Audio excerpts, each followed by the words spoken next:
Here are 23 things that you need to know before buying Donkey Kong Bonanza, starting with why this game's so important. Since while Donkey Kong's recently been on Switch and Donkey Kong Returns Remastered, this marks his first 3D platformer game since Donkey Kong 64, releasing back in 1999, 26 years ago. This time, the major antagonist of this game is the evil Voidco, led by this bad guy here, Voidkong, with his underlings the Grumpy Kong and Poppy Kong. And the reason that we gotta stop them is that Voidco aims to dig to the planet's core and harvest all of the treasures along the way, no matter the damage that it causes to us and the rest of the subterranean world. And similar to how Mario's had companions in the past, whether that was Luma, Bowser Jr., Cappy, Donkey Kong, we're gonna be seen joined by Pauline. Except this time she's a lost child instead of the adult that we saw being the mayor of New Donk City. And Pauline isn't just there to hang out with us in single player, but at any time a second player can control Pauline to help out, even letting you toss out chunks of the terrain much like we shot out Star Bits in Mario Galaxy. And thankfully we don't just have to do that with gyro controls, we can actually use mouse functionality here too. So if you want to try that out, you could try it out either locally or online through GameShare. And that's not the only familiar character that we're going to see, since also showing up in this we're going to see Cranky Kong and Rambi, as well as Diddy and Dixie Kong serving as both shopkeeps and friendly rivals, and making the timeline even more confusing. And while it's easy to compare this game to Mario Odyssey since they're both big Nintendo 3D platformers, compared to Odyssey, Bonanza's a lot more open-ended. Most notably that we can carve a path through the terrain with different punches, slams, and explosions. And you can also experiment with the terrain to utilize its different environmental features to create your solution. Think of it like building bridges with soft chunks of sand, cooling off lava with chunks of ice, or even briefly flying into the air with a fancy rainbow, whatever that is.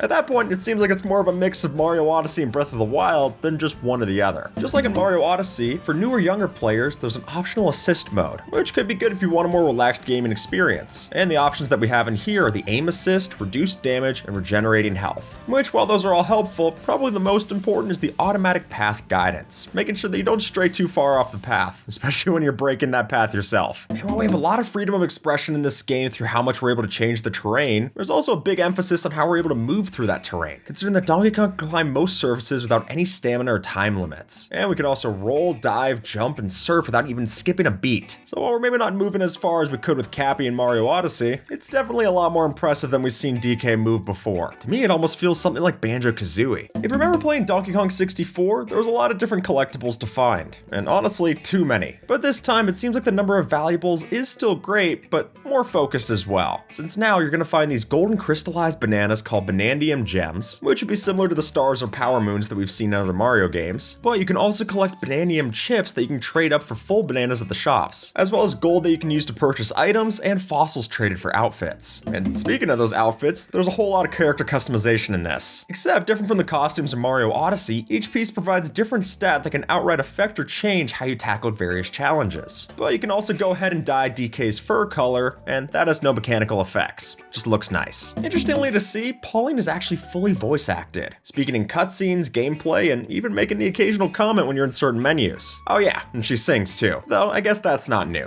While there's been a lot of talk about how differently DK looks in this game compared to his old design, he's also more expressive than ever. And now you're not just gonna see emotions that range from happy to sad to angry, but there's a lot of time-sensitive things that you'll see in different situations. Like when you come across a Banandium gem, you'll notice his tongue will fall out, his nose flares open, and his eyes start to narrow. And speaking as someone who loved all the different animations that Mario gangs show off in Luigi's Mansion 3, I think it's really incredible to see DK get the same treatment. For me, the biggest word that comes to mind is charm, and this game's just oozing with it. Oh, and perhaps the most important, it even says, "Oh, banana," when you get a banana, so that rocks. These characters here are the Elders, and what they can do is teach the duo to use various different Bonanza powers, which are these powerful transformations that we're able to use whenever, letting us do things like break through impenetrable walls, sprint across the land, or even flap and glide to new locations. Which sounds pretty strong, but they might actually be too strong, considering that these transformations only last for a short while. And once you get back to normal, you're gonna have to gather up enough gold to build up your Banergy to then access that Bonanza form again. So it's not quite like the captures in Mario Odyssey. It actually feels more like the blessings that we get in something like Breath of the Wild. The ones that you'll find on Switch, Donkey Kong Country Returns and Donkey Kong Tropical Freeze, were both developed by Retro Studios. But for Bonanza, it's been confirmed that it was developed by the same division of Nintendo Entertainment Planning and Development, or Nintendo EPD, that also developed Super Mario Odyssey. And once you know notice that comparison, it's hard to unsee it. I mean, look at how similar it is getting a banana as it is to getting a moon, which is a sentence I never thought I would say. But considering that studio also worked on Bowser's Fury and so on, it's easy to say they've got a good track record. Now, let's talk about those fossils that we can collect. Since if you're interested in going into the lore, you'll find that each of the different game's various fossils each have their own menu with descriptions for the fossil to be read. And a lot of these are based on real-world things that we'll find, ammonite, trilobite, so on, making it pretty informative. While they're not necessary to play the game, there is amiibo support added into this. And if it were to use the Donkey Kong and Pauline amiibo that released alongside the game, you'll receive both a diva dress for Pauline and gold Kong tiles that will explode on impact when thrown or swung around. And certain other Donkey Kong series amiibo will also spawn the Kong tiles, but they don't give you the dress. And any other amiibo that you have on hand, those will just spawn in a giant sphere of a random material, which I'm sure will end up having some use in the different kinds of speedruns that people want to do. I already see it being a separate category. According to the developers in a Nintendo interview, they mentioned that there's certain locations or parts of the story that you can completely skip without suffering any consequences. And while you'd usually go ahead in game development to try to put up restrictions for sequence breaks, that wasn't the case here, even if it did make the game harder to develop because you don't exactly know where the person's gonna be when they get to a certain area. But that's also kind of the fun. If you can break the terrain, you might as well be able to break the rules. Donkey Kong games are built around a lot of different bonus levels, and this one's no different, since now there's numerous different sealed ruins that you can find for different self-contained challenges. And you might find that these require you to defeat enemies within a set time limit, complete a puzzle, race to the finish, and so on. They're kind of like Mario Odyssey's sub-areas or Breath of the Wild shrines, making them perfect for when you want to play in handheld and just pick up a quick challenge to go do. And if you want a more relaxing experience in the game, there's different ways that you can unlock various getaways, which are these small rooms that'll be built out of the terrain at predetermined locations. And there you can find beds that you can use to sleep, recover health, and even get temporary buffs. And much like how Cappy would talk to us in Mario Odyssey's Odyssey ship, Pauline might occasionally talk to DK about their adventure before resting. So that'll be helpful to check out if you want to get more characterization and world building. And the final thing of importance here is that we've got a wardrobe for changing our style at any time, and a record player for listening to the game's unlockable soundtrack discs. I wouldn't usually say that a map feature is very interesting in a game, but here it's something pretty cool, considering that what we have here is a full-color 3D model that you're able to rotate, zoom, and even change the layers as you go through. And in addition to showing points of interest, you'll also find that you can place down your own pins to make it helpful for navigation, which is all a big help considering there's a lot of secrets to uncover throughout the land. And considering all your destructions mapped here in real time, every tunnel that you dig, wall that you break down, and mountain that you topple will all be shown on the 3D map. And at any point you can press the plus button on the map to view the original terrain. Before you go ahead and buy Donkey Kong Bonanza, you should note that the file size is 8.6 gigabytes. And while that's bigger than the Switch 2 version of Super Mario Odyssey at 5.7 gigabytes, it's still fairly small all things considered. While obviously there's a whole lot of base game to play, there is an additional game mode that you can find inside called DK Artist, where the player can use the mouse 2 controls on the Joy-Con 2 to use a variety of different tools to sculpt your own creation. And while it's probably not something that I would mess around with a lot, for the talented ones among us, I think there's really something special here. I can already imagine the cursed things people are gonna make. And aside from DK Artist, where we're using the mouse functionality, the game is totally playable with all the usual controller functionalities. Meaning you can play with dual Joy-Con 1 or 2s, sideways Joy-Con Pro Controller, all of that. It all works for DK. And with that, folks, YouTube thinks that you might like this video, so see if they're right and have a good one, alright?